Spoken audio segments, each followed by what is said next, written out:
नमस्कार मंडळी. तर आज मी आले होते मळ्यात. शेवटचे वाफे राहिलेत लावणीचे आणि ही आहे कोकणातली वांगणी भात शेती. माझ्या हातात तुम्ही बघू शकता हा तरवा आहे, तरव्याची पेंडी म्हणजेच तांदळाच्या पिकाची लहान रोपं. ही आधी वेगळ्या जागी पेरलेली असतात आणि नंतर मुख्य शेतात लावली जातात. आता नांगरणी झाल्यानंतर जमीन पूर्ण चिखलात तयार केलेली असते आणि ही एक एक रोपं लावायची असतात त्या जमिनीमध्ये. आणि आज आपणही लावणी करणार आहोत, सो बघूया.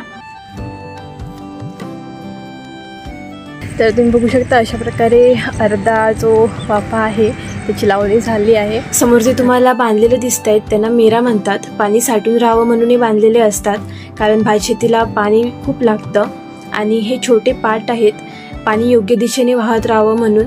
चिखलणीच्या वेळी लहानपणी खूप मजा यायची. बैलांच्या मागे त्या चिखल करणाऱ्या लाकडी फळीवर बसून मस्त ड्राईव्ह केल्यासारखा एक्सपिरियन्स घ्यायचो आम्ही. तुम्ही पण अनुभवला आहे का अशी मजा? कमेंट्समध्ये नक्की कळवा.